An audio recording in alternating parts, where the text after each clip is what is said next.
wa rahmatullahi wa barakatuh. Mnagana kula musako liro nakuno lwasande nakusomezi ga 3 omwezi ogw'ekumi mwaka 2022. Byoza mwena byokumira ku programu za Fenga Mutambala na fe wa muno mukuna Tamale Mirundi atusenda wali mutabani wa mugenzi Yowana Mirundi mamone na atajogebwa basabira ko mwena abali mu mbeera estali nyangu n'amabufunye birungi nsanyukiramu namwe samungu aberenga yongera kubanga abagabirira fenna soro kubanti atutasa kubanga emandu ojijogoti omwembera jatambira musinyangu nyoro kubanti kujukiza gwe obera wa munange mu Uganda wa mugozi wage asoro kubanti no ogenda ku YouTube no bera mu subscribinga omudomo kujja kuba onfuna tariki nkata wa muri programu zengendo kubanga nkuwereza ko interviews zenjawo notogera ku yettaka ebyobulamu nebyebifuzi ngenda ku YouTube subscribinge tujja kuba tukwatagana bulungi nnyo kale olwali tubatunira ensonga ensinga obukulu ne mukunavuja tukubire tochi mu nsonga yokuba nti omugeno muhosikane rwa yagambye nti ndi musajja mukulu nsobola okuba nti neeyimirizaawo sijja kuva ku Twitter era nga naye agamba nti mbutuufu ekyaba kinyinza okubanga mpa maama wange okuba nti nesimba kuba president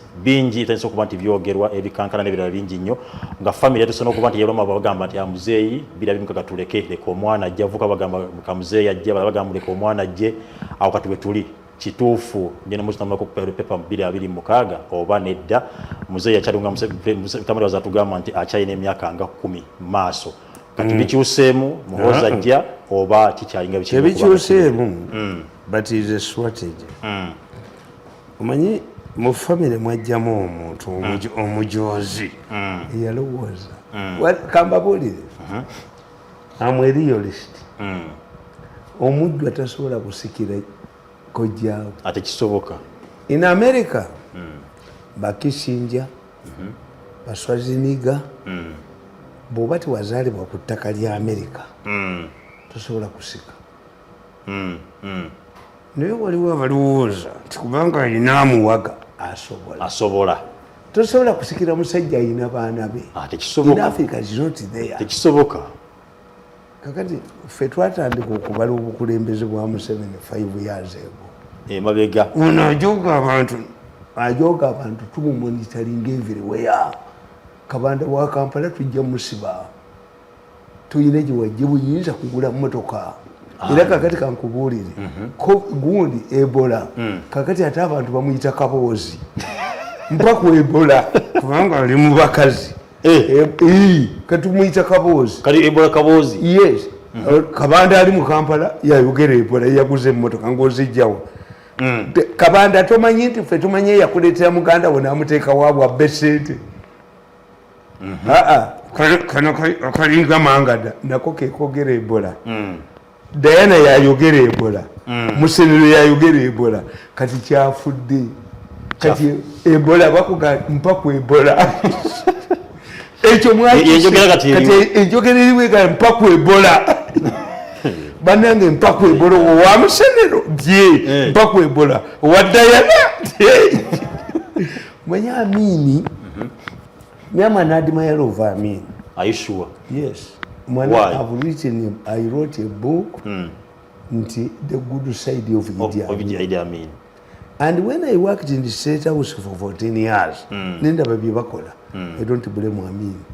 Abaganda baga nti kabaka tatta basakiriza. If Museveni is not a man who is rational, omukoyo alitutishirira kubanga yajoga yete yawasa yajja kufukwata buyinza we have been monitoring this man for the last 10 years.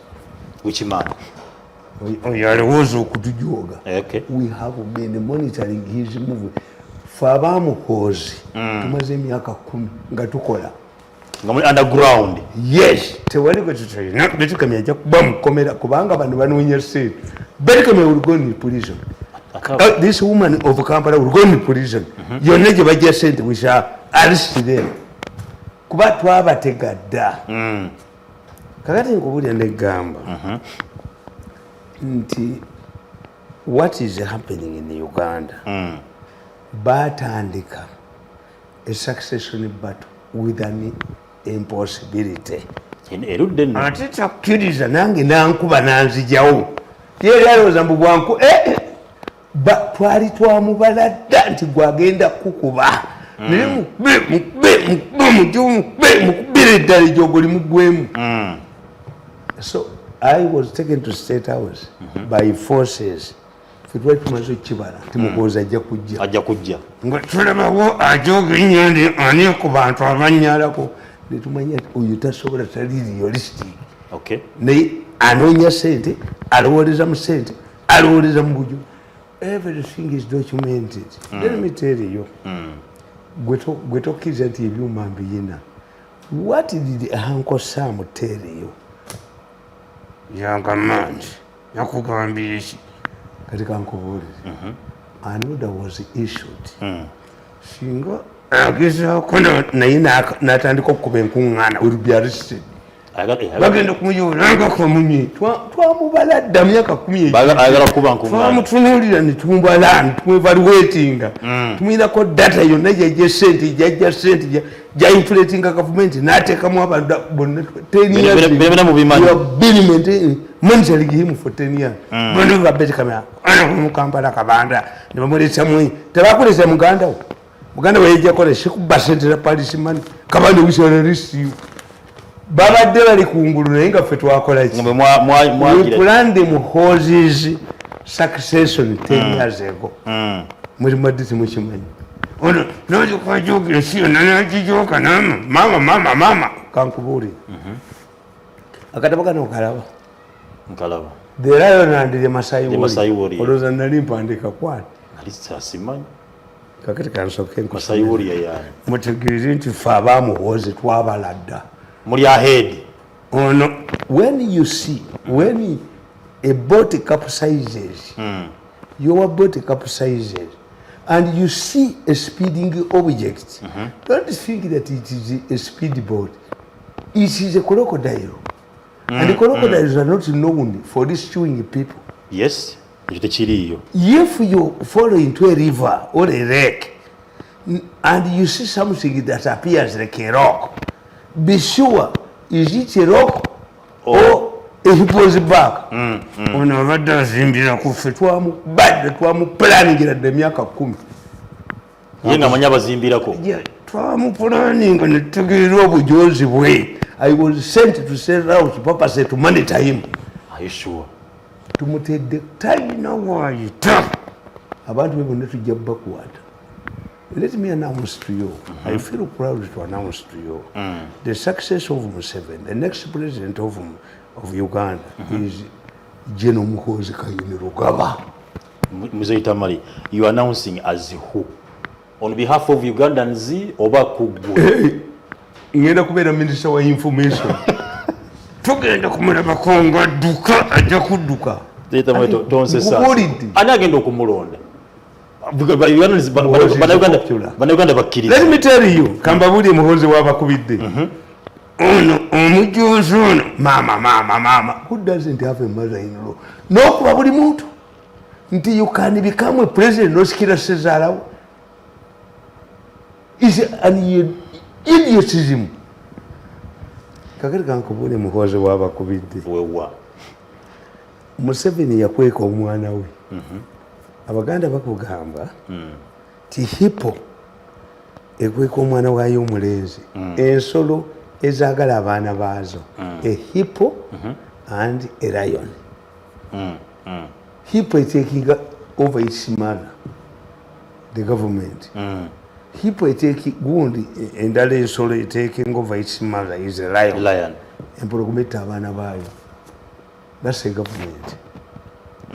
Kati kambabuulire. Museveni yakweka muhoozi we. Yamukweka atya? You demanded. Museveni is using other people's children in wars. Museveni is a warmonger. He provoked him to bring his son.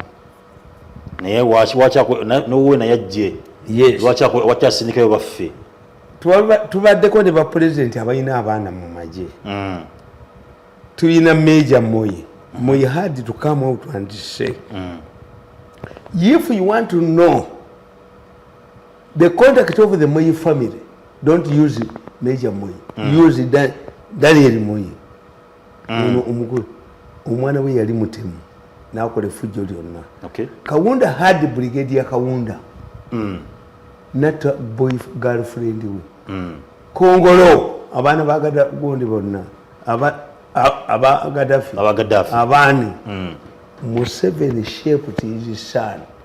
I want to tell you who has evidence Timukoza inache yali yakoze njaina skando yonajogenda kwati okukwatira mu yino wani ngona agenda tujoka natunyako natunya oyo twamubaladda kyenyinza okwogera betayiza kusula wano kyenyinza okwogera kyebali bamusaako kyali kakwenza kyenyinza okwogera ku byali byakakwenza ati ate asajja batulugunya abantu kakwenza mu Busiraamu bagamba nti obujulizi buba ku bantu bamekanga basatu ate nga balabyeko si byagamba nti twawulidde ani yalabako muhoozi nga muhoozi bamwogera mu safe houses physically nga atulugunya abantu yes teri yali akijjeeyo you bring a soldier muhoozi gwe yali akubye oluyi Museveni prepared his son and we had a committee 10 years ago to prepare Muhoozi for presidency ono nalyoka yiriko niyibamba wa nga twakubye godduka tukuyisa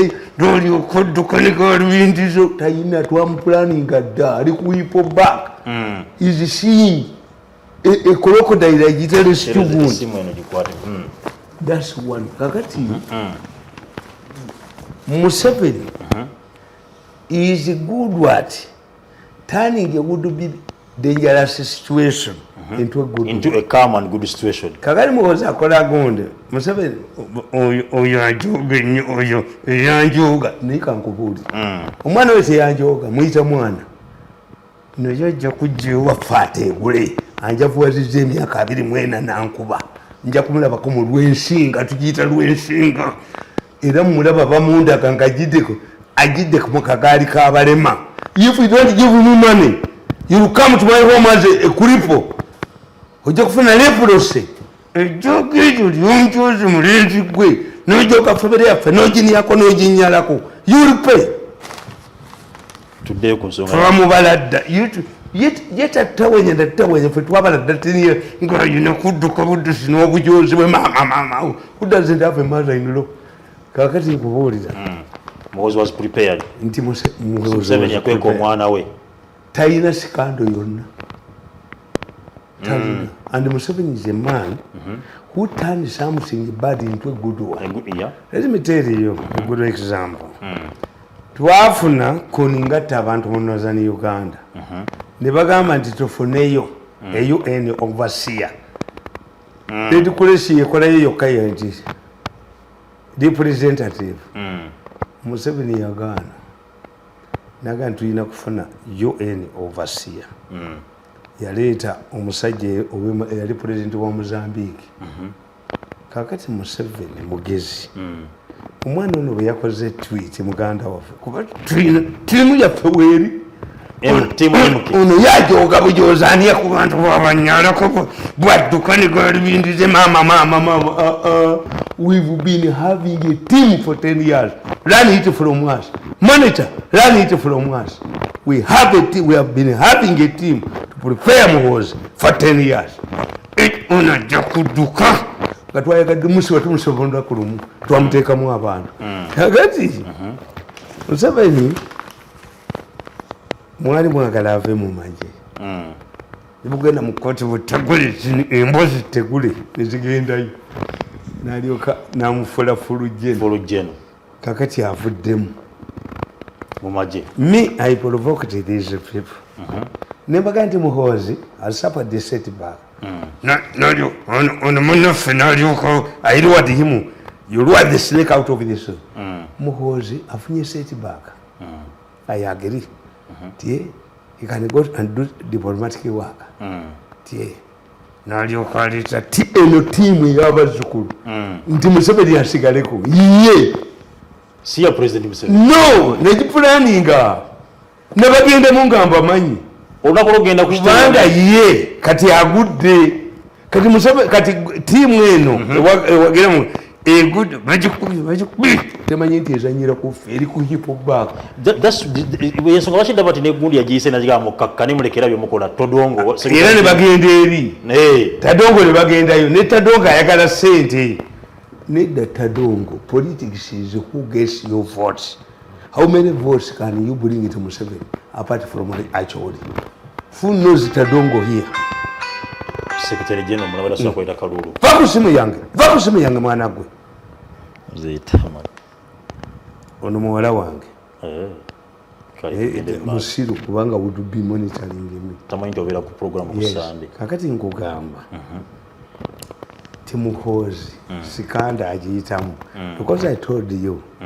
Nti ono gwe tulwana naye mujja waffe. Talina strategy. Ye kye yakola kubanga alina baffere. Waliwo kano akasokola ebye abasokola enda. Nabaga nti ekyamalamu ekigu. Muhozi mu organic case talimu.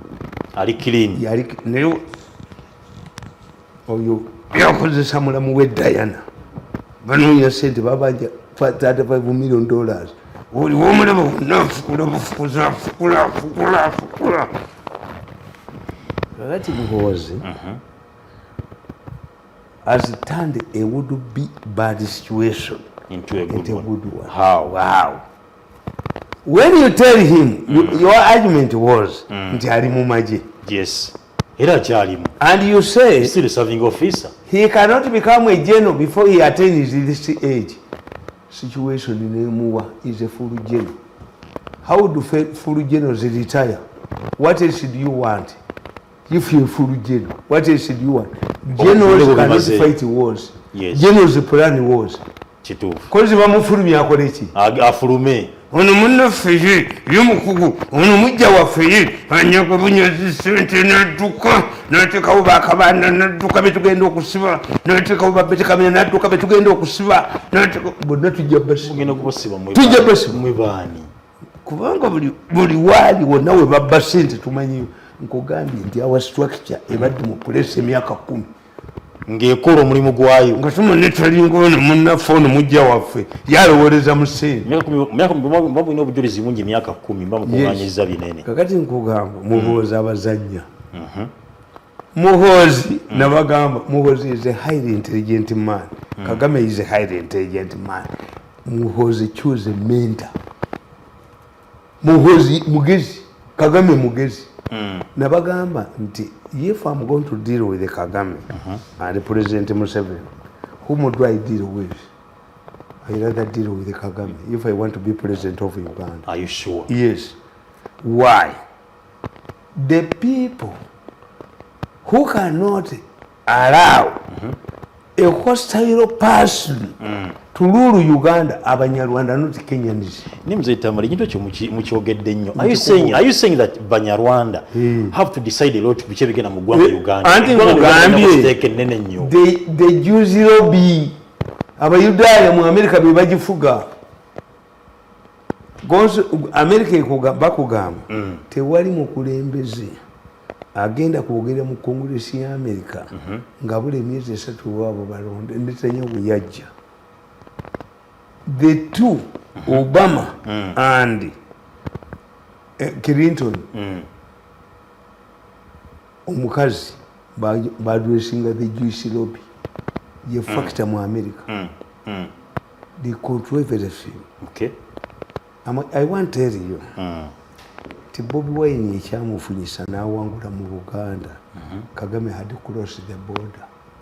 Singa Abanyarwanda voters bayingira Buganda, Bobi Wine taliwo. So you're preparing them. Singa Muhoozi kubuulira bali kulijesa yaffe. Abanyarwanda baliko mu Buganda. Eri bagendayo kyeyo. Bagambye 11 era Gasumba. Omusajja yampeerera message nanga teri Gasumba. Abavandumu tekiriyo mu Rwanda. Abavandumu kitegeeza nti abaana abendeemu. We are different. Nze badde manyi nti abatwa, abatuusi, abahutu, abaleera. Mumuvuma abaleera. Abaleera ye mwana omuhutu, omukazi omuhutu n'azaala mu mukigo omwana. Ye Muleera. Habyarimana was Muleera. Twakigenda waza nti Muleera yo yatalina magezi. Ata informu. Kakati nkugamba nti Muhoozi ye yagenda wa mentor who has a future. The Banyarwanda are more interested in Uganda, in any Rwandese government under the Tutsi regime. He is more interested in Uganda than Museveni. If I want to lead this country, ngajala kulembera gwanga Uganda olwaleero. Yes. Nakwe kubesiza ku Rwanda, mwanga gonna. Bakutta. You said Lebanon. The Hezbollah bakutta. At one time, Lebanon, the constitution of Lebanon stipulated that a Christian would be the president of Lebanon. When many Arabs went there, and there was chaos, it took 15 years. What would you know, Mukatuliki, Gendo, Mumuchita downloading. Let anybody go and download the information about Lebanon. Lebanon, yeah. I'm going to do it. Today, the Hezbollah are controlling Lebanon. Because once a state collapses, non-government organizations feel with the virtue. Hezbollah, at one time, Israel, yaina in a buffer zone of 7 square miles. Nga tuita wow. Museveni yagamba katikira waize Netanyahu. Namugamba nti for the first time you are having a fierce battle with the Hezbollah. Aba Hezbollah go babayita batya. God is army. Go baja. Iran yabatraining. Israel is having a problem with Hezbollah in Lebanon. Why non-government organizations come in to fill with the virtue? Kiringa kitambo kasa kiringira mu Lubale kutumye Lubale kakati Rwanda is inseparable from Uganda. If it took the Tutsis 50 years using the Uganda, but 83, that was the mistake. The only prominent Munyarwanda who was in the Uganda army in 1979 was Fred Rwejema.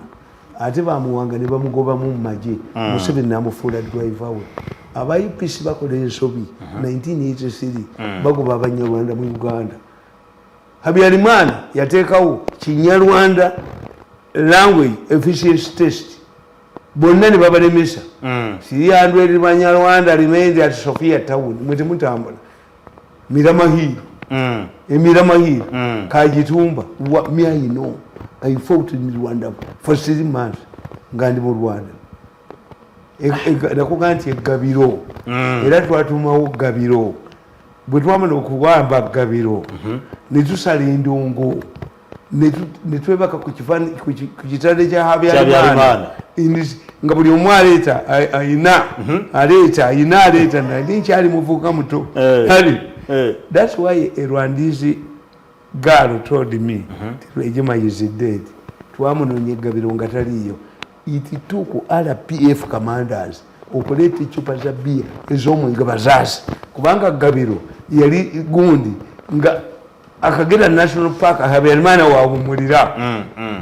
So if it's okubagoba wano era obote yagamba having kept them for 50 years, is it a crime to tell them to go? Waliwo amawanga agayina ambuliko kodi.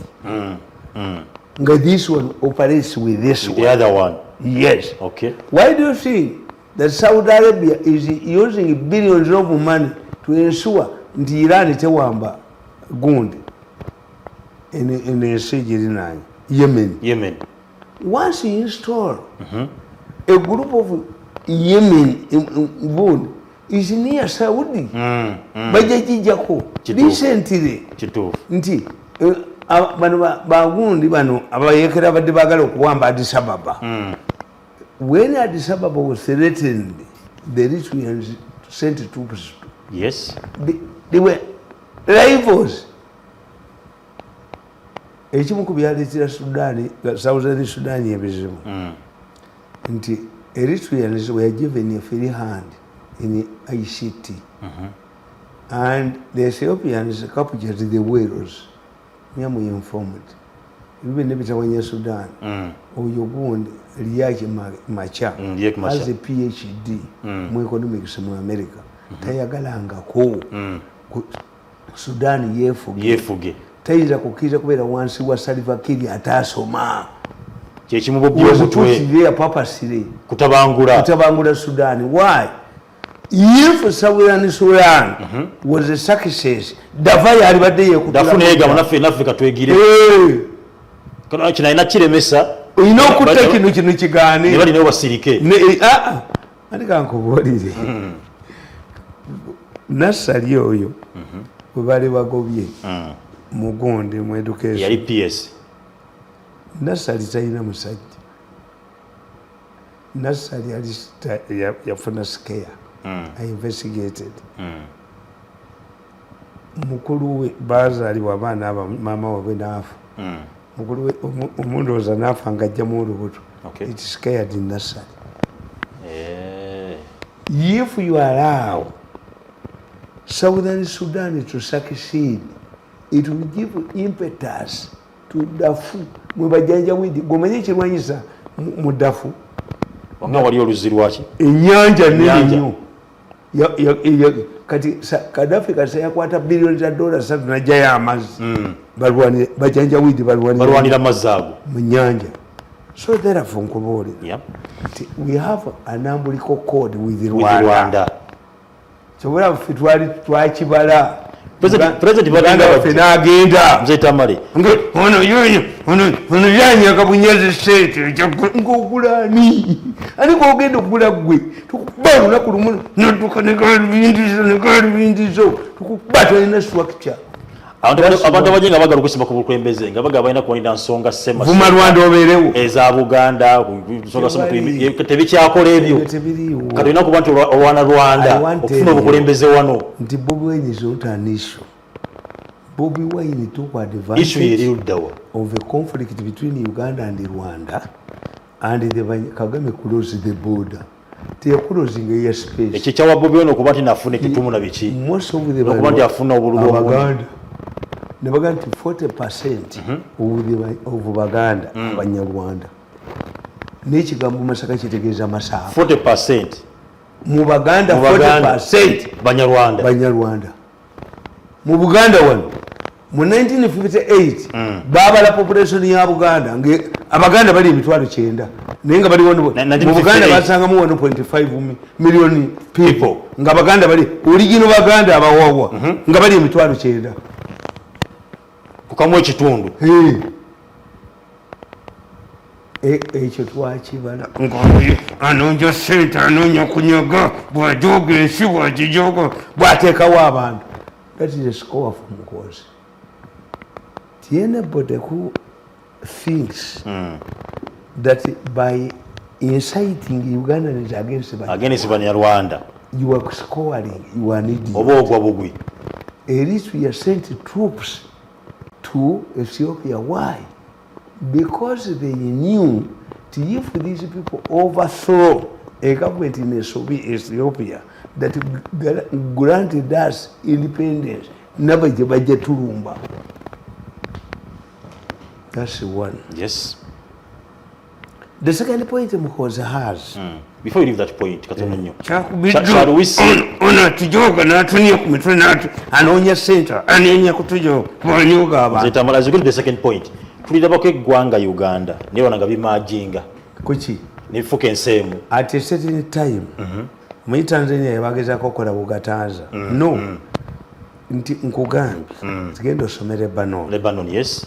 Anybody who is anti-Iran mu Lebanon bamutta. Tobeerawo. You are assassinated. Even in America, you can be assassinated. Okay. Yes. Nti ono gundi Trump is a German. Abajamani be batta abayudaaya litayinza kubeera abayudaaya be balina media. Tanzania cannot allow an Amini regime mu Uganda. Because Tanzania invaded Uganda for self-defense.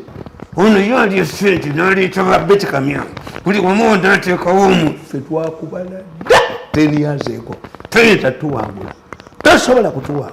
We have a team of Muhozi team to enable him to become president 10 years ago. Tayinza kutujo newana akola ki ajja kudduka buddusi. The best he can have is money. Let him amass wealth naye bw'atwereega tusobola omwavuwaza mu lunaku lumu. Kale tudde ku point eyokubiri. Point emoji nti Muhozi advantage eyokubiri China, yes. when Muhoozi knew omanyi nabagamba nti at times bwe mubala mu buyinza ebbanga eddene a ruling family becomes a royal family. Ruling family nalowooza nti ajja kufuga eggwanga maama eggwanga liryo kitaawe yaani tambula ng'omunyankole kitaawe yaani tambula ng'omunyankole kitaawe yaani kakati at times okimanyi nti omukazi bwomala ebbanga eddene nebbaawe bafaanagana okimanyi ekituufu that's the government when a family overstays in power like in Uganda they tend to operate like a monarchy nalyokwalagira najoga nakanyukono nagambani twamubala dda talina kwatuyitirako ne bwana akola atya kakati Muhoozi knew they are operating like a royal family. May I have recordings? They had set up an electoral college. Muhoozi knew very well that in the electoral college, a royal family. A royal family, omulionda atujoga, atutala beba bamutegekera de myaka 10 egizo. Mutu kumulabanga dukani ka lubindize. Muhoozi yategera tawangulamu. Wagenda mu electoral college ya family. They even proposed in Natasha. I sent them a message. Look at you people. The way you are thinking, nti Muhoozi avemu nona avemu tulete ngayitawo. Ani agenda bakolera. Nebiti baba biroza baloza kuba na Uganda endowooza zaabwe baba balowooza boga balina okusalawo. Royal family. Monarchy.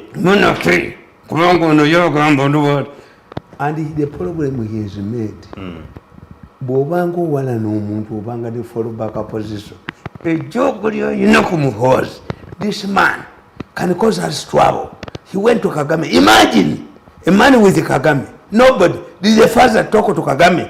Ono Zoom, nkubotambika sajja kudduke. Kubanga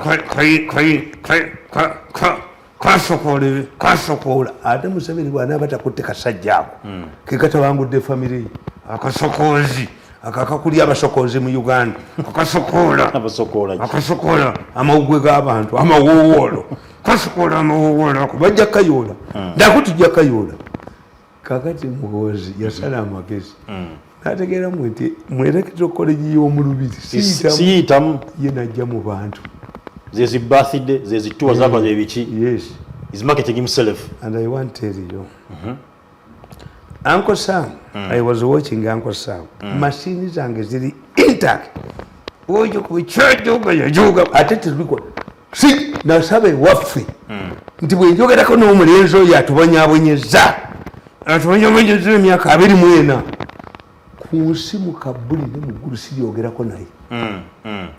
At one time he wondered, this man, he talks about Mwenda. What did he do? Njozinyo bwenakuwabire waffe mu nsozi ku nsi mu Kabuli ne mu ggulu ojja kujja waffe teri nkolagana ojja kujja ewaffe oteegule tukusumiriyeting mutegeere nti eddogo lisinga obulokola amaanyi kubanga otujooze nnyo toyinza kujoga munno myaka 24 n'omulekera sente Museveni nampa sente n'ozitwala. Do you know what this money will be after taking this one? Ninakubeera mwanda weyazo yorupe ojja kusasula ku nsi mu Kabuli ne mu ggulu ne bw'ozita olwaleero every maggot is paid for. Kakati nkubuulira Muhoozi abasalira amagezi. Nalabye Uncle Sam nga delivering a message. Oyo namulabye ng'atuuzizza abantu. Mugende mugambe ti Muhoozi ali antagonistic to his father. Uncle Sam yamugambye ebyuma mbina ebyuma anti siriyimba kubanga Uncle Sam wandaba. These people are watching him. A message yina gye yavodde omuntu yonna ava mu family ya Museveni n'atandika okukuba enkuŋŋaana nga Muhoozi bamuyolerawo nga kamunye. Omuntu yenna agezaako kuba nti naye akuba enkuŋŋaana. Omuntu yenna ava mu family ya Museveni aba omukooto oba ssale oba ani n'agenda n'akuba enkuŋŋaana nga Muhoozi bamuyolerawo nga kamunye. ono yabadde atuliriza abantu mbw abatuliriza mugende mugambe ono aliyanta kuba ayina sente nyingi naye buli wemuwe wateeka omuntu tugenda musiba ekintu kino tikipulaaningidde nga tumumanyi obujozi bwe wina pasoni yawedde yegalise oyo yegalise tayinza kujjayo omutwe omuntu asobola okuteeka abantu mu positions mu gavumenti Museveni yamuleka olunakusobola kumanya amaanyi yagenda ekisozi n'asaba baminisita bana Museveni n'abamu n'agoba nakyobe nti ambasade n'agabakataka Museveni n'akikkiriza naye nga Museveni omutadde ku self district mission nga yitamanyi tuvetu emyaka 10 tubadde tumupulaningira tujja kumulabako ngadduka n'obujozi bwe negaali bindize tosobola kunzira bakuttirawo kabaka bwatta Mugema bamuttirawo onzita kumakya bakutta lwaggulu wegeganyiza ku Mugema akola ki kugamba ebyo tebamuwa sente nziyina ndi mugagga nnyo naye twakutegeera ne bakunteekako nze nkuprovoking ga bwolwana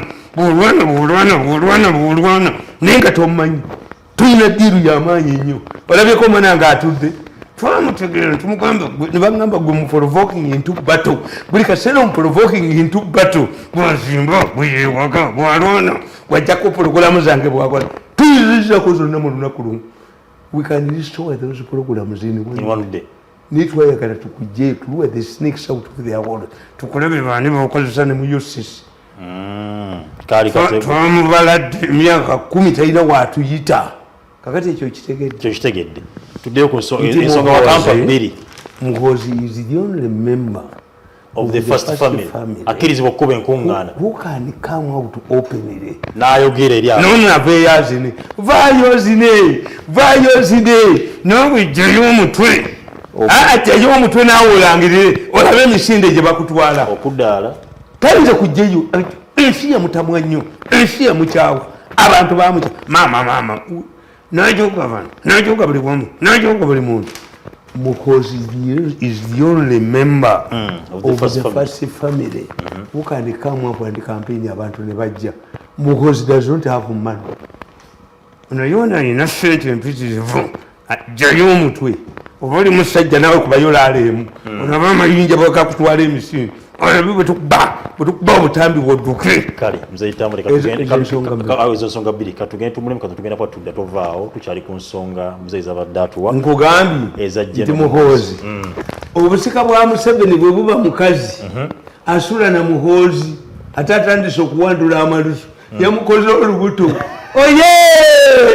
Muhoozi temuvaawo tukomawo ono talina kyayinza kukola bamukuba tolaba Oluganda nga luzibu ebirowoozo tebiba ero ebirowoozo kibeera ne I mu ggulama y'Oluganda tebigoberera capital letter anti waganya Abaganda 40% gibanyarwanda katayinza okuba awanzi erinnya lyange Miru si Mirundi si ero I ala kakati neno eziri nekyo si kituufu I tegoberera ero ziba eziri eba ara mugulama y'Oluganda awandiika nayinza okuba yali 40% sebulaba Oluganda olugwa kakati ebimeteriyo abo revealed revealing in mass communication means talking about it for the first time we put up a structure no naye tamanyi wendi we put up a structure 10 years ago to prepare Muhoozi this man ntumuleka najoga ensi yonna naginyoka naginjalako najoga ng'alowooza nti asobola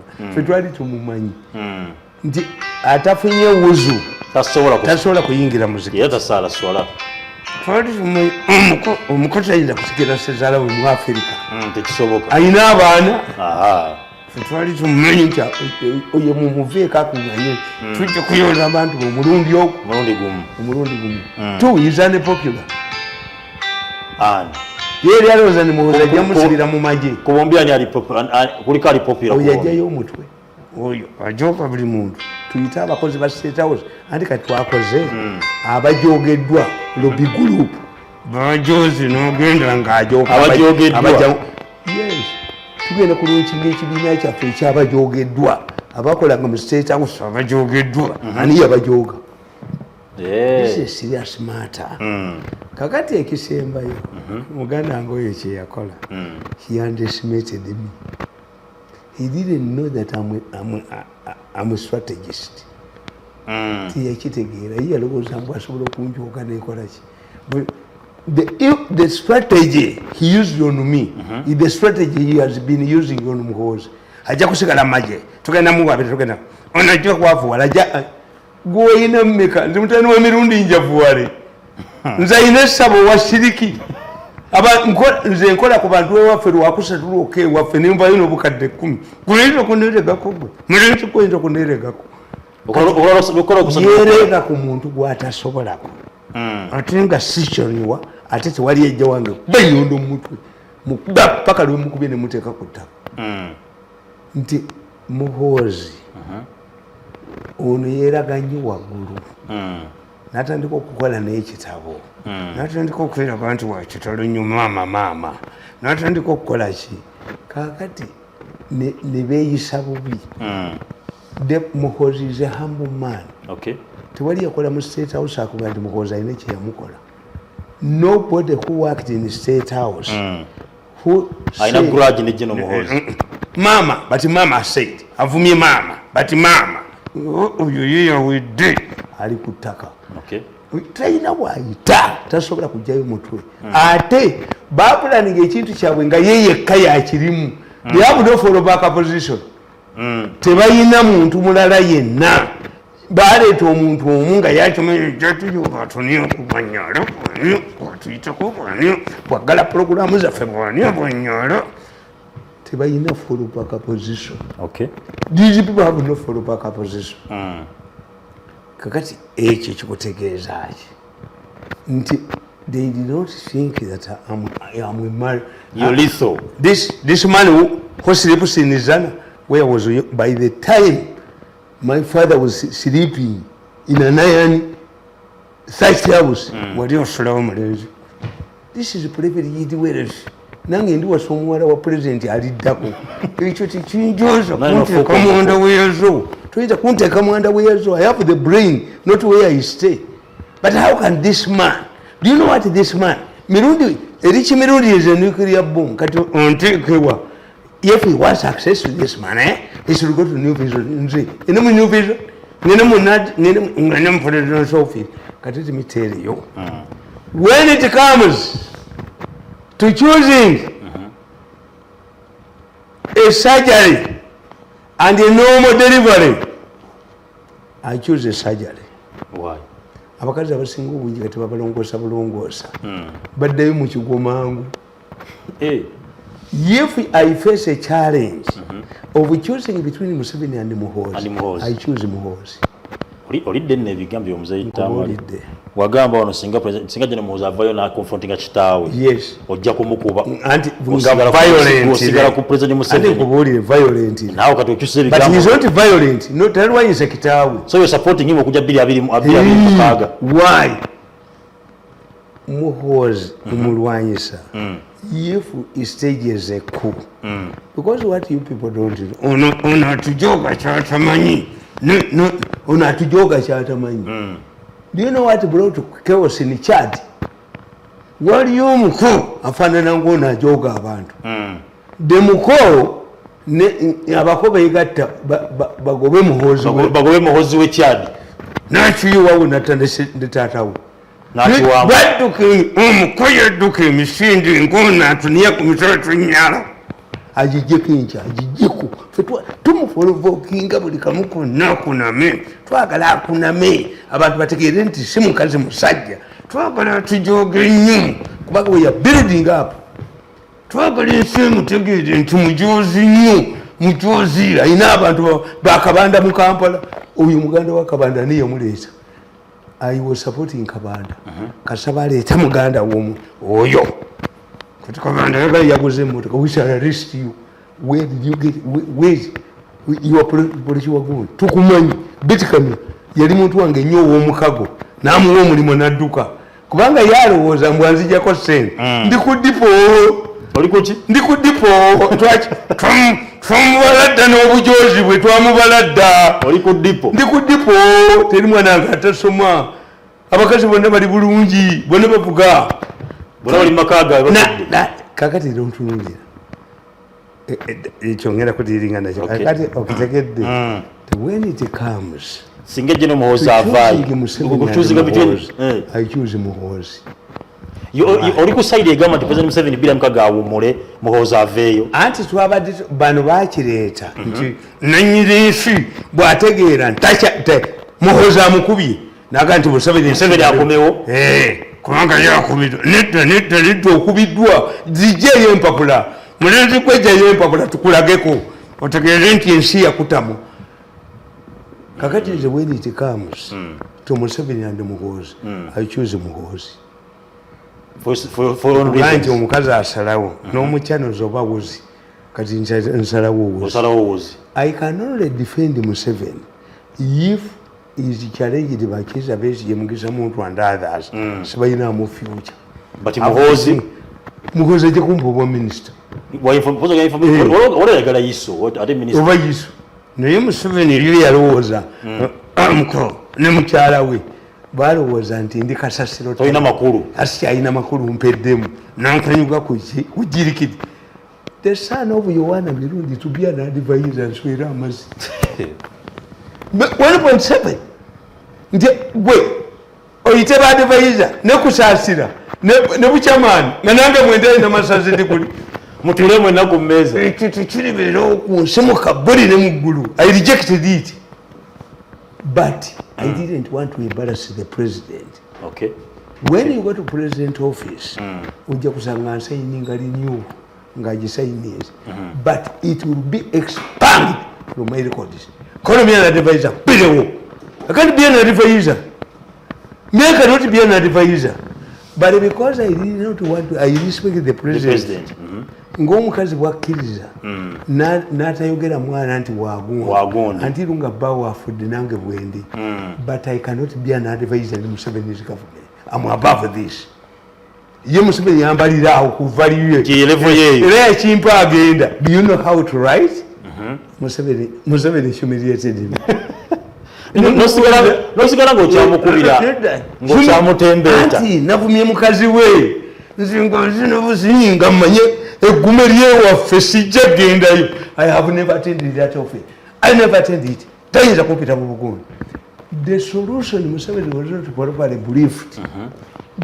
He had only two options. One, to give me money. Nanditayalinga. Two, yali badde antwala okusoma nga bwe yatwala gundi Sebagala nani ne bigaana. Sisobola kubeera under the president's office. A general cannot become a platoon commander. In Uganda, is only a witch who moves backwards. For 10 years, I have not entered that office. And these idiots summoned me. Jango tukatesi, Antwali, ono mulezi, yayagala kunjoga. Denounce the nalingenda nawo. Mukazi wange yanzigalya bukubo. Nali njagala omulezi ono, nakano katoni kakajiji. Mbwatuke, ngende nabo 10 bafu. It tells you how my entrenched anger is. If you see the volcano inside me, what's the feature yangu? Nyizo kutulika. So I'm saying Museveni humiliated me. Yes. But Muhoozi did not humiliate me. Muhoozi yakubeererawo. I have a future with Muhoozi, not with Museveni. Not with Museveni. If Muhoozi comes to power, he will change my status. Museveni for the last 10 years, talina ekikumi kyampadde n'obutabo bwange bagano bugula t-shirt zange omukofu navuma nazaalawe nga namuvumirawo. Namuvumirawa ebanja buwaza Uganda abagamba nti President Museveni awummule. Nkugambye nti wene Muhoozi if Museveni is challenged by Muhoozi, I support on the ballot paper. I support Muhoozi. Museveni will not see me. Kubanga ini Muhoozi amusinga future. Ye Museveni yannamula nga nina kubeera kujirikiti ngambwa. Me with this brain, can I be a jirikiti man? Can I sit with the butcher man? Can I sit with the kusasira? Then where do I go to school? Why did you waste time? Yemukoza yandaba nti atendibwa ye Museveni yalowooza mbundi embwa eweddemu nemulagako Museveni nemulagako. My mother was targeted by Baganda Royals. Only Buganda. Museveni tamuguliyangako nampeka ya Panado. Kubanga atya navuma mukazi we mukibozeera ine kikusomera ku ssanga mukozi ajja kugenda alambule maama wange amusanguleko amaziga. Fe abajogeddwa Museveni mukozi ejjo tusangulako amaziga. Abajogeddwa Museveni subira muliri awo kubanga Museveni tetumunenya. He is a hostage. Once a president becomes old, he retreats to his family. Ngoyogera ebyo muli bameka abajogeddwa percentage tuli bangi nnyo n'ogoba miri ekyambadde nakulabira Amiri ekyambadde. Gaddafi yamuwa emitwalo gya $10 Amiri n'agikuba Gaddafi. mu interview ng'akiga nti bamuagigoba byali bya ddala. Yes, yazigoba tuba twebase. Anti Gaddafi yali bw'ati bw'wagendanga e Libya tosobola kusula gwe mu hoteri. Dola yali tekola Libya kakati batuwanga lumu mwe tusula. Era nze ekyaŋŋana ng'ogenda e Libya mwenge teguliyo naye bagenda otubuulira nga waliyo abasajja bakola ekimeeri kiri mayiro 16 mu international waters tukigendamu nkyabayita mugenze kunywa ku kenge ne bamalaaya waliyo bamalaaya abayita batukuba emiko. Waliwo omusajja bamuyitani bakowa yali mu foreign affairs yatuleetera obuzibu yalina dola emitwalo egyo advance party tugenda Libya yali mu foreign affairs yafiira mu accident yani mu nnyonyi eyataggalanga azijjayo ng'atamidde abayitani bamapiya batukuba emiko nga bagala ne batufuuza ne mu nnyuma ne batuleeta ku lyato mujja yamala omulaga ssente yali anti yatamiira ekimeeri kyekiri nze buli nagendanga e Libya nga kukira ku kimeeri ekimeeri nendyoka nywa anti nze mu State House nali mugagga bw'omanyi nti bakuwa omukokoteni bw'oba tokolangako mu State House tomanyi bujozi buliyo obusuma. Ate bagamba kati waliwo ayita Museveni kojjaawe yakuwa dokita yakuwa oyina covid yasalawo oyo naye alinga musenero fe twabagamba mayanga bulaza omuyita lyanguzi mubadde mulinda Gaddafi wa Uganda afuniddwa kasita tufunayo emirambo esatu ejabasuma eggwanga ligenda kutereera iyo property olitowa wapi? Ennyumba zonna ezo ziri ku NASA ababbi bonna bagenda kudduka ng'omuntu ezo ez'ababbi zigenda kubeera za gavumenti akola otasula mu revenue mugenda kulaba omubbi adduka omubbi. If you want peace in this country vote Muhoozi. Not Bobby Wine. The Kagame, we have been Bobby Wine Tarimu.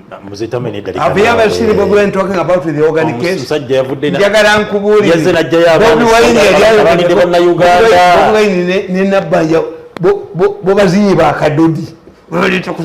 Nti wazina kadodi bwazina bwayabula nabanje completely organic case Bobby Wine is completely useless.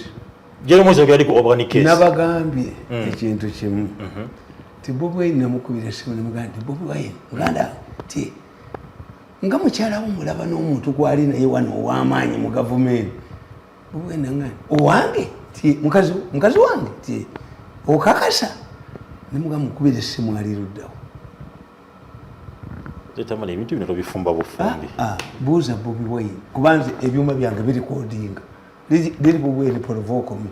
Can you play also to playing a recording eyo? We are naye nakubira Bobby Wine mbugati Bobby Wine mugada tufudde ti mukazi wo nina gwe mulaba naye ku byuma naye ngoli mu kisibo muganda wa owange gwolabye ku byuma nti owo mulabye ku byuma naye ayina gwali naye Bobby Wine nizo kunywa obutwa kati Bobby Wine akodamu nangamba naye okakasa muganda wa konze nkakasa mukubire simu ali luddawo we see a battle between a race between General Mosca and Chagulani Center.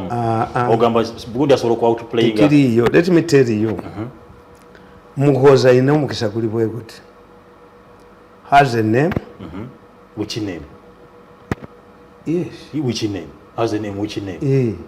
Dinya kiri alina. Bagandi. Babushi. Ba Uhuru. Kubaba ichi babadde balo ono munnafono gwe tubyene tumuteeka ku ttaka. Babadde balina strategy nti bw'ovunza Museveni oba okuba no.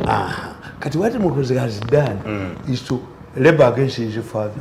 Standing is appear on his own. To inherit Museveni's friends, allies and enemies. Yejja musikizo kya muzeeyiwe. Mukubire komonga. Nakubono. Ajoze ensi. Okubeso kase kubuli ojoze nyama. Tayinza omutwinga agujje yalabe. Wano bibwadduka abantu bamuba. Nyaze buli. Nitajeyo omutwe. Twakola omulinzi oyo yajeyo omutwe. Twamubaladde emyaka 10. Tubadde tumonitalinga. Sente gyokoze ngitegedde. Muzageza okuva mu kikizo kya kitaawe. Tulekera omulabira mugundi ya Museveni. Tubikola ki? Tebimukwatako. Amwanadros. Kyageza kukola essaawa zi. Yes, because Uhuru yajja mu shadows za Mwinaagwa. Naagwa. Yamala kweyambula ki? Yamala kweyambula Mwina kakati ono apende Muhoozi generali. Is an individual. Tayagala kutuka kyatuse ku layira ekyabadde Kenya yajide mu Victoria gakanizijja bwomu. I'm not my father's agent. I'm not going to extend my father's legacy. Leta yange empya. Ngenda kukwata ku basokola. Asokola tuyinza kusanga mu gavumenti ya Muhoozi nga mulimu asokola amawowolo g'abantu. Mu gavumenti ya Museveni abasokozi mwebali abasokola. Muhoozi is a new man. He's going to be a new man. Moses is going to be a new man. He's wrong.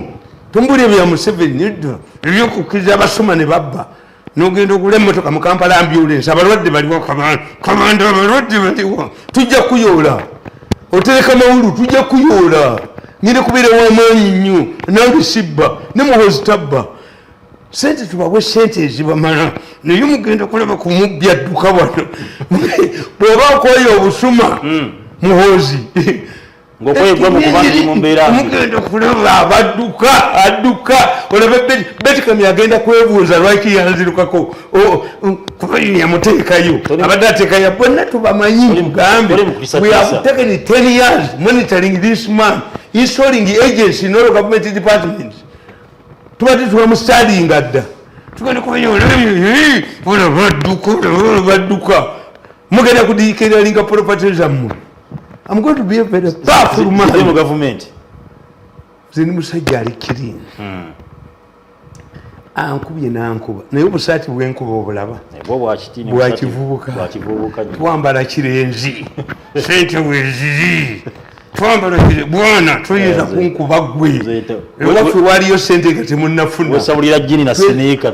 Twambala zinnayi. Twambala kirenzi. Nze Tamale muzinnayi. Twambala kirenzi.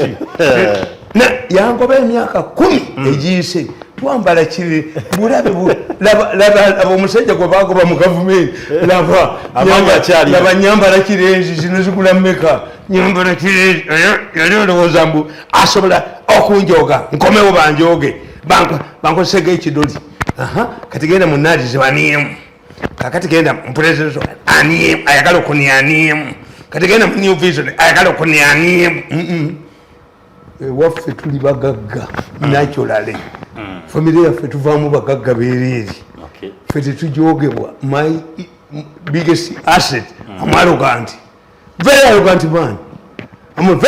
man tuyita kunjoga onjoga ki akati ekyo kitegedde nti Muhoozi tewali amulayivolinga ate kikyotegeeza ani amulayivolinga Kyagulanyi taliiwo tagenda kwesimba. Nkugambye nti Kyagulanyi ye azanya kadodi alinga prime minister. Kadodi atya? Yali ayogeddeko ku organication. Bobi Wine yali ayogeddeko ku organication. Gundi yali ayogeddeko gye na Muhoozi. Ono ali mu opposition. Bobi Wine akubuulirako nti abaana abagenda ebweru bakomyawo bagenda mu kampuni gundi. Bobi Wine is an agent. Oyo ye namufiisa namuwanda okululawo naye azanye kaati ze n'agagawala. Bobi Wine is eri kimuganda. Muwagira kachaliko mukufu kati emukufu family yake ejjeyo tebaliddawo omwogirako kiki omwogirako walibeereyo family ya Bobi Wine bw'eba engagga tulibeereyo n'abaganda abagagga kyokka kyomwogirako kyokka baganda kugaggawala. Yes, Bobi Wine for the first time baganda have an opposition leader kutafunangako mu parliament bukyanga kibwanga ya times when I'm tribalistic netulyanga abaganda kyekitukoledde ng'abaganda asitudde obuganda kubanga gundi besi yaleetako nekkazi litalina bweriri liganda lya muliyati amuliyati mu bateso nga tulina nti towasaayo mama wa muliyati mulango yazaalibwa na lino eryo ekkazi eryajja but lyasikiza wirimi nga liringa liheadmastertametokakkanya nidda nze mbamanyi bonna besi ye yagamba besi ye ntekanguulire nkoledde Museveni emirimu besi ye namutikka Equatorial Hotel nga siiye wakabya omusajja amazika n'omugezi awuva besi ye mu kifo kyogenda mu Kampala City Council ndajeyo document yadamugwewoza kale ujja mukiriemu amazina natikka besije Equatorial Hotel nga siiye esinekiriza besi yagamba winikiiza akatego yakagwamu ati nasoma propaganda besi ye namutegeera talina kyagenda kakati kwe tolaba naye obusajja buno obusajja buno monitor again. Yes. The other day batugambye government loses billions per minute. Million in number. Police government 6 shillings 1.7 trillion from private lenders. Nenga mchitufu. Ati kyenkubulya the original story was Kasai yadenda yija enga baleta kinene baleta kiri ku prepare kino gwe balo togamba ntaina sente naye azinywa mwenge and you see when these newspapers make allegations there is no government official asobola kuba muyamukoze bitu kibigenda kubeerawo kubanga what is creating trouble nobody is willing enough to defend this government. You cannot have Christianity when you don't have people who can defend Christianity. Toina olaga tovu mu busiramu noga walayo musiramu ajayogere nabulawo nabutete kiriyo kakati government yo yafa nimze Tamale ono yagikolera mu yakuba bino byonna kimanyi government yayavuwala njavu anti yenkubuulira government yayavuwala ye monitor gye yakukubidde eruzinga this by minute Uganda Revenue Authority nekugamba nti yayisizaamu ne mu sente ze bakigamba yeyewola era kati we depend on revenue gomezi kwali mu Revenue Authority. Do you know what you are talking about? yayisizaamu target yagiyisizaamu bweyatugambye nenga tugenda kwewola yatugambye bifu ukibanga yasolozeza se lwaki twewola. Monitor is killing you. First of all, monitor alinono mulezi era monitor yebadde ekuba monitor yamujja waffe nakola ebintu bino kuba yasomako ku propaganda omutono kubanga gavumenti eri mugwewo n'emisajja bajabantu ati yenkubuulira ekyafuna nsiimu nakugamba no ate how can what is the collective revenue agency for government Uganda Revenue Authority it has surpassed its estimates yes and how can it at the same time borrow money ngate sente mwakoze eki ebya mu government yaffe tibigenda now who is fooling who your commissioner general tumugoberawo kubanga they talk and not be true muyisizaamu ate twewola ate mwewola who is fooling who now anti kakati kitegeeza bana abamonita tubayola kiro ffe tebajja bitukola babikola mu 7 atayina bamudefendinga kubanga abiteekamu wuwe mbawa bagadde eddaabo tebajja na kubinyiga nga wendi director propaganda intelligence misinformation no gamba nti abaana ba muzibe babookeza nenga Princess Anna agenda kukyala wano ono omusiru ono yali reporter ono executive editor bayibwagambye mwenye ono omusiru gwagambye omugwagwa agambye mbu accountability lwaki oba accountability ono omukazi ye yabadde azze was it going to does it correspond with the vision of the auditor general byabusiru kubanga kankubuulire if it is accountability when do you make accountability? Did the accountability correspond with the vision of this woman, the princess Anne? abatateka musenye musomero eryo can account for what? Mubulenzi mubumpe mundetera obusajja obwomutende kubanga busiru. These are idiots, but they edit newspapers. The real issue is we have been having fires. Yes. What's the cause of fire in schools?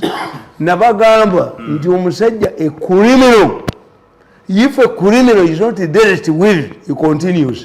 Yes, which is Nembaga a serial killer in Europe. We have serial killers. There was a serial killer in Iran who was killing prostitutes. Government powers money to ensure that serial killer is arrested. Nemutunuulize singa omusajja abba ente nagiteeka mu kkooti ye nagyesa ku road block bw'oyita omuvunaana okubba embuzi era muhoozi kye yatukoledde tubadde tulina obubuzi obulumu obuli ku kyalo bubebera enduusi obubuzi obwo bubadde bubebera muhoozi empologoma yazze ku kyalo bubadde bubebera bwadduse empologoma kasejja ku kyalo obubuzi obulume obubadde bwefudde obwekitalo ku kyalo obubebera yadduse tananyega yadduse ayise bantu kubakolaki waliwo obubuzi obubadde bubebera ku nsonga ya fires in schools anti nkugamba nze ono simufaako muveeko ate nyinza omuvuma ekyobuwemu nyinza omuvuma ekinene ekiringa baasi muleke ensi neyewunya nemuvuma ekiringa muleke twogere ku fires in schools nti if government failed to apprehend the people who burnt Masiro, which is a cow, do you expect the same government to apprehend a person at Walakam? And it is clear we shall arrest them. Mu government here fed Daku. To get backward. A debt may become a melody, but it never decays. To get a you never better come not to get backward. When you start the fires, because I investigate and I write, I document. Take for example, Bodo Secondary School, Bodo Primary School.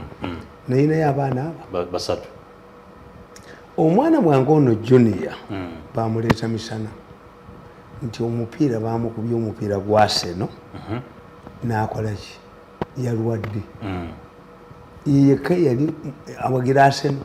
In fact, if anybody looks at the date when Bodo was gutted by fire, wali omupiira gwa Arsenal lost a match.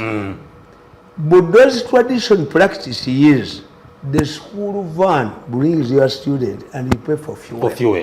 Okay. It was done. Junior bamukomyawo. Two, my two daughters were removed from the burnt dormitory. Era omwana mwe yali asuze ekinyolo kyali kiggule yalaba omuliro fire yeyita banne. But unfortunately for her, mu generation ye yatasomye buli wagenda kusomera akola pusinga kati yafumbirwa naye obutabo bwange bwonna nabiki byonna mu ddaame lyange nabiwa wini kuba yetasomye nga banne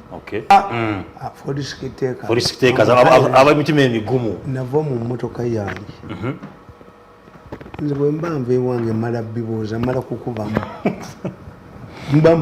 omala kyusa mu nsiriba mba mmanyi era bwe bandaga nti awo togenda bwegenda obuze badriver bange genda obuze abasecurity bange the first person I meet on my way from my home I analyze him or her nimbabuulira nti oyo talina ssente oyo ayina ntono oyo ayina twabo omuntu gwensooka okusanga ng'ava ewange mulaba musoma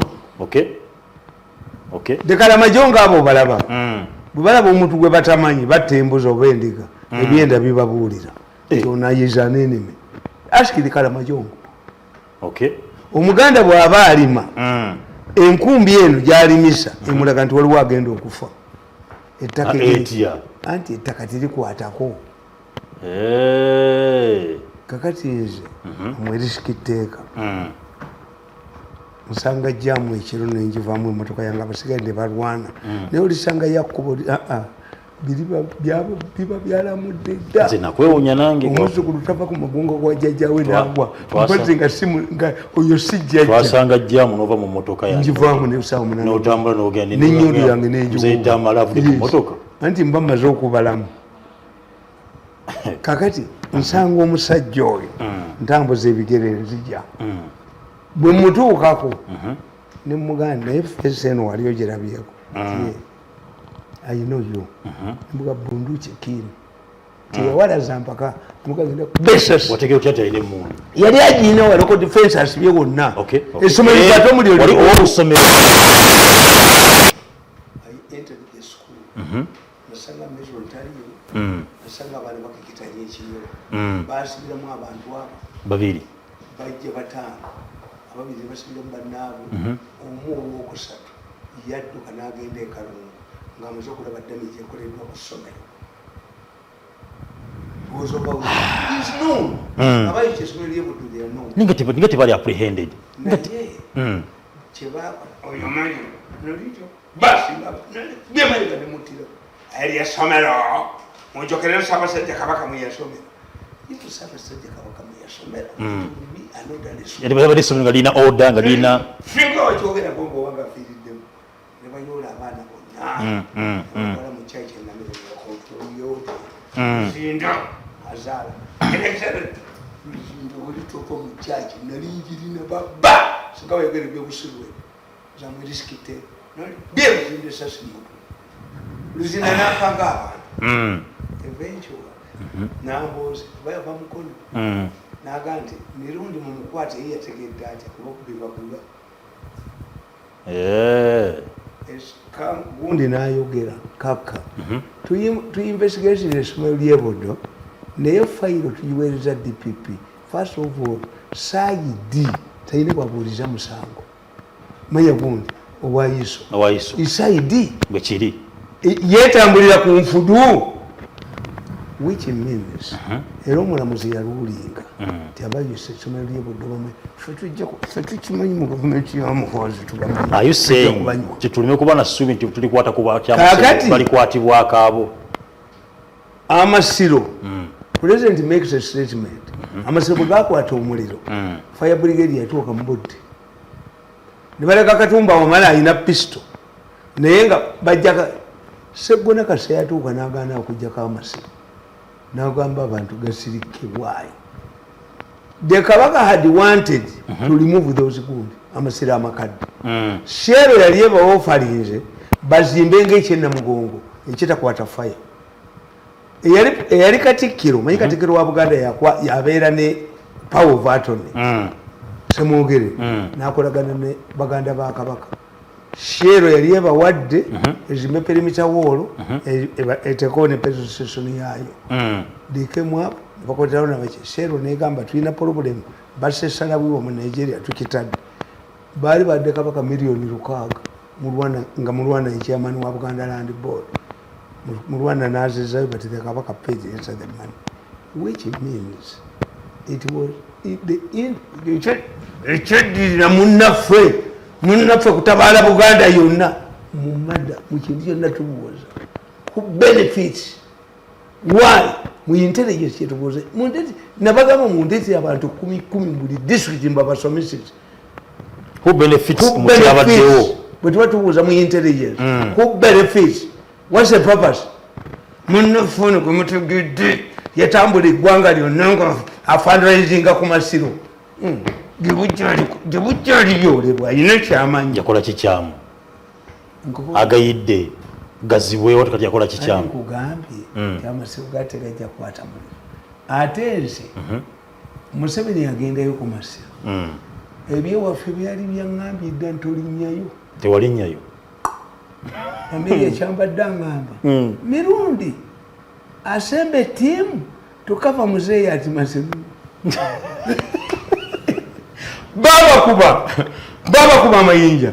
Do you know that 10 boys, Baganda boys, died in Masiro when Museveni went to visit Masiro? Fungua balabala ebyewaffe byali byandazedde emirambo gyegolodde. Amiri yankubira essimu nga ndi mu lwensinga yange enfuuwa mbiri tasobola kunkwatira mu kintu okugyako nga be bantadde. Museveni bamukuba amayinja ekasubi kituufu. 10 boys died killed by an unknown gunman.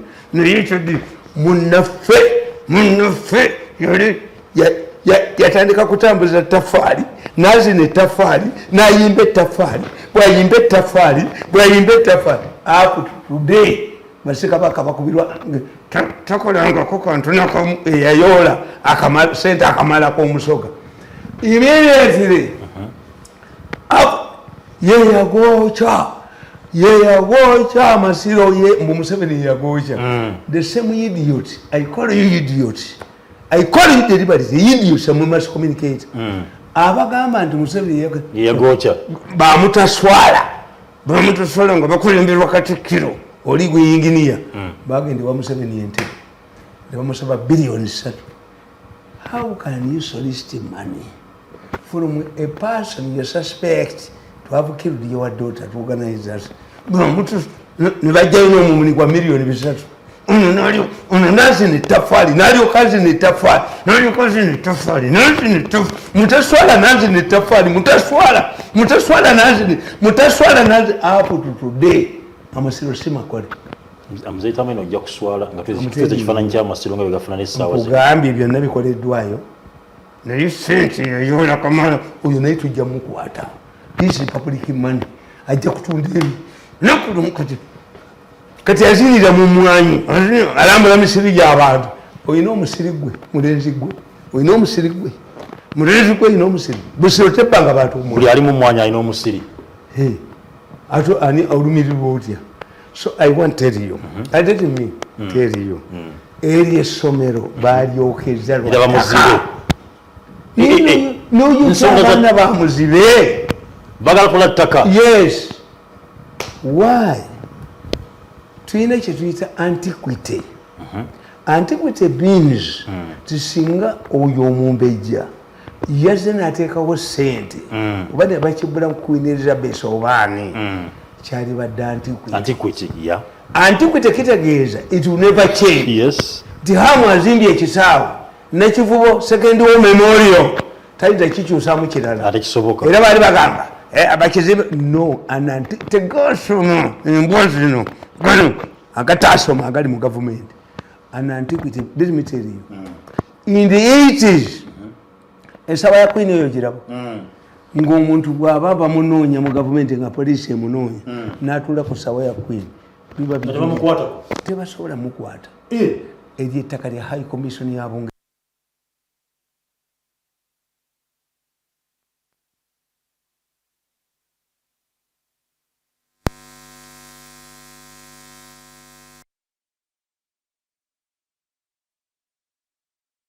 Fighting tooth and nail to succeed Museveni. Ntongere babiga mubba mutya twagala kubasigukula mukbe bomba mwagala okulaba ku musuma akuba essasi bomba mwagala okulaba ku mukozi nga musenero ngali kabangali sikugambye nti abantu mu kyalo kati akaboozi bagula mpa ku Ebola musenero dayana achenji ono kabanda mu kibuga bonna bakazi ebogere Ebola Amini bwe bajja wano yali agenda okudda omusajja yabandika gold the white pumpkin musajja kati Amini bamusindikira Gino Blair Amini yahumiliatinga Blair yamutwala mu Senayo Amini bamuzimbira mu Kasisira n'atula mu katebe kabagundi ako kamwasajjuti nga Gino Blair ayina kwavula okuyingirawo ng'omulingira mu Kasisira Amini n'agamba yamuduumirako b'Abangereza balowooza tibwotwala Gino Blair kuba yaliko kamanda we kozi Amini ye yakirabamu nti baagala kukola ki kumunzikakkanya nti bansindikira kamanda yamuhubire Amini yakasisa yakayitira manda ng'omulyango oyina okayingiramu Amini n'atoola ku mwasajjuti Gino Blair ate Amini aga ho mbadde mu kisiibo naye Gino Blair abadde awunya omwenge omanyifu we twakula emyaka gy'ensanvu ng'omwenge baguyita Blair kakati akaboozi kati akaboozi bakayita Ebola akaboozi kaba Ebola bakazi be bamwogerako akyengi mukazi musenero mukazi kabanda mu Kampala yaguze emmotoka mukazi akyengi mukazi kakati abantu babakuba ompa ku Ebola otunda ku Ebola olese ensonga y'Ebola abasawo balikomenga tufune lockdown mu Kampala yawa abo balwasama I told you why these people want a lockdown they have seen Museveni's practice to whenever there is a lockdown supermarket waliwo omufere ne Museveni bwoli batukutte mwana oyo omwana oyo alina Diana bayina Uganda yabikola bino byonna nti ayina supermarkets nyingi nnyo that young man has a number of supermarkets gano kalwasama aba baddoke nesinga mubifundiriza kuba nimukitwala emisinde ekyo kirwasama kyalemesa n'abacuba okujja wano if the situation has reached an alarming level as a medical doctor what do you do? Ask the government for facilities and protection gear kyogera lockdown Ebola sigulu kuba nti atuluma mu Uganda kirwasama ate babagambye mukamba fuuli nzino mudiru lyange nemwemba kati bawedde kasolimbe biri musenera agamba mbono bamuyita Southern Sudan naye Sudan kyali ali munika za musenero Sudan taliyo are there measures and you can let me tell you musenero when Museveni discovers nti ozanya bugati ajja kukuba mukomera yuruvumi Museveni tatira kusiba bati irugino yo tolidda mukufuna mulimu wano kuba let me tell you ogamba otya wandaddwako buno nisinga mu bufundiriza mumi obwa monitor obwo we wakitandika because they want Museveni to impose a lockdown during Christmas. When it comes to Christmas, people will buy their supermarkets. Babala business. Oh no, you know Uganda need Diana. You know Uganda need Diana in a supermarket nyingi nnyo. Kati banoonya kubanga bo bakole ku monopolism. Tebavuganya. Tewanyi competition. Balese motoka. Balese simanya abawalabu. Balese what are you going to do to us? Nga tuzoje. Ate nga mocha zaje. Basi tujja kuzoje. Mocha zaje. Nze nabagamba nina obwongo mu mutwe nja kikusomera ku lwokubiri. If this government did not destroy UTC and Iran, we wouldn't have invested in transport. Okay. Bama Lugunda was the last minister of transport and Kawanga and Sonko yali money.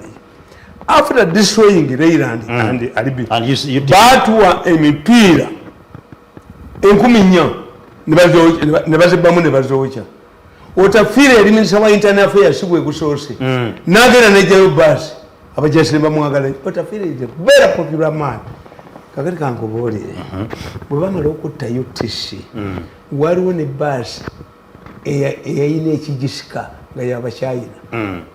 We did not have taxis at that time. After killing UTC, we come into taxis in Ezijja. Kakati kyetubuuza. Gwe, komanda gwe. Akulira ono omulenzi. Oyo omulenzi yabaleeta bonna. What are you going to do to the current taxi drivers.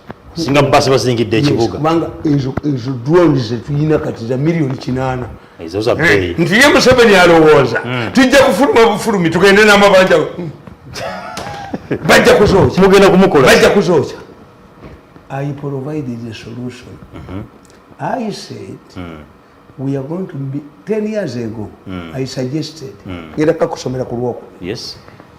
If we are going to be an oil producer, we must use buses. Okay. What do?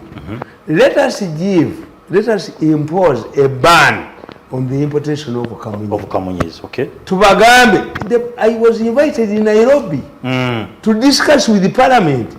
On the same issue? Kenya, yes. In Kenya, you cannot bring a kamunye for taxi business. It's illegal. Okay. Era bazibba wano ezange bazibba nemba kwatu musajja bamuyita disco. Namukwata demuleeta wano ngenjise mulebe demu. Nagula ne motoka zaabwe. Njokola okulaga omulenzi ono nti dukulisinga obulokole. Atujoze nnyo. Ajoze family yange nagibonya but ajja kuteegula. Njomulabako ewofinga ali mukagali kabalimu. Ayina ebigenge lepolose. Ngejogoli nali okujjako nga nsasudde se. If he does not pay me, Museveni must pay me. On behalf of his son in law. Abonyabonyeza family yange namonyabonye. Sina kintu okuja bakolere nantoka lepola bana nazijako nantoka buli wamu. You pay. Bamutuyita bakuzanya. Twajja mutujoge. You must pay. Bwana batasasudde ndi mulabake waffe ng'ateegula okukuba muteego. He must pay me my money. Museveni ziyamba bilioni 5 naziremera. Nino genda muduguse sofuuka empanama. Oyinza kuteeka muduguse gwe sofuuka empanama. Kakati nkubulira n'eggamba nti if you have a sensible government that cares about his people, that knows that it was its failure to kill UTC, tewalaba ku UTC 1975 amini kiyokola bano bakoze eki. Tell me what they have done. Tell me what this government has done. Nerelwe nayo ne mugitunda. Nerelwe teriwo. What do you have? Let this government tell me what he has. Babbi bubbi. Ne balimba Museveni. Nti Rift Valley eguze mulero wakati. Government ebasasule sente. There is nobody who can go to a commercial bank. Nobody bank abamba amajuga. Basiru, they are idiots. Oyo mukazi oyo simanyi Kisaka is an idiot, a completely educated idiot. Tewali muntu asobola genda mu financial institution nakuwa basi 10 mu Kampala to ferry ho. Kampala n'obufunda bwayo. Basi 10. Genda ku Namirembe Road, ugende ku Bombo Road, ugende ku nguudo zonna ezivuma Kampala ku ssaawa 9 olabe. Zibankala. Abantu babatambuza bigere. The COVID impact. Abatakisi bakola sente. Abatakisi bakyakola sente. Kati balimba Museveni n'amajjo abo bafere tujja battira wano. Bajja kuba babati. Bajja kuba bakisaka babati. Abalimu bamumanyi. Okubba buli wamu. Basi nga ziferinga hu. How can batambuza bigere? Yes, tewali bantu wano. Tetuyina ddaabo. Mu mawanga amalala osanga bakola emisana n'ekiro. Mu Uganda essaawa zino kati wali abantu bali ludda waliyo sifuti naye Museveni ye ne balimba mulimbe ne kajjanga kumbata amajuba agagwagwa civils conmen idiots. Taxi business mu Uganda tirimu. Kakati what do you do? We already invested. Nabagamba nti nze nagula ekyuma okuva e Japan. Buli motoka ya kamunye njigula nembasasula nenjinyiga. Government nejingulako nejiwa wuguma. Obanga wuguma ekozesa kasasiro. Atolo Yes. The same must apply to motorcycles. Borders. You say state clearly in the next 5 years. Na you know muruzi jako PSV no babano no kolotya Kisaka. The civils, the conmen. Nito katufuna omununuzi. Ye Museveni atukoledde yatuwane na nedda ababbi bayitiridde. Mutukule bakisakanga kisakodduka. Tujja kuba mukomera. anti nkubuulire if Museveni cannot allow this younger man n'atamukiriza there is a revolution ajja kudduka. Museveni ajja kuva mu State House with a stretcher mu helicopter. Yes, the population is building up. Bajogeddwa ekimala. Are you planning nkubuulidde it is in the interest of Museveni to okwalawinga omuntu alina ennyo approach kubanga abantu bajogeddwa ekimala musenero nalimba abantu nogamba nti akasanda kana kakasa kalinga mangada kalina omuntu ke baba draina kakozesa embu obubwa ne bagenda bagenze mugundi egundi ebwamwegola yaguddewo ekizimbe kyamaanyi Museveni nga bamuganye okugendayo bumagola wako suma mukubye mutambule n'obuveera obulimu ennagisi dayana bali mukubyemu akapeera k'ennagisi n'adduka. Yes, revolutionary messages. I'm not inciting, but these idiots tebalina senses. You tell magola bagambye Museveni mubagola alina covid ayina oyo omwana w'omwennyino ate oyo ajoga okusinga omuko singa bwansanga mu State House nali kukyapye agamba agenda kwesimba ggulu tajja kwesimbayo ab'eggulu bakwetegekedde bamawo bakwetegekedde nita soko luli kuno obusajja bwa monitor buliwo obusajja bwa monitor namuyuziza ne bugamba izimawo talinga gondi no let me tell you busajja mbwamu aba monitor don't evaluate Mao. What? Mu politics tuyina the guidelines, the principles, one political deals or agreements. One, if an conditions under which a political agreement was signed, changed, is null and void. If a political deal is implemented 40%, is a done deal. Mao yafuna oweyala bwekiri Mao bamuleeta to cool down a split in the palace. Omukono yajja naye wasanga omukasikira sezaala we tubuulire gwona omenya obulombolombo kaakati Museveni n'aleeta ne bagamba nti abaana bwe baba kwepangira koleeta omuzzukulu Museveni brought Mao as a result. Kakati Mao takyalina mugaso mugoza avuddeyo akitegeeza Mao zero to cool down the temperatures until Museveni term is completed. Tekikyaliyo Mao talina lwolo ono bakayimbudde vayozine munnaffe atujogera enkyoko vayozine ono muhooza azina ali mukidaala azina naawe vayozine nito oba oyina abantu vayozine bakutwala nga tolinnya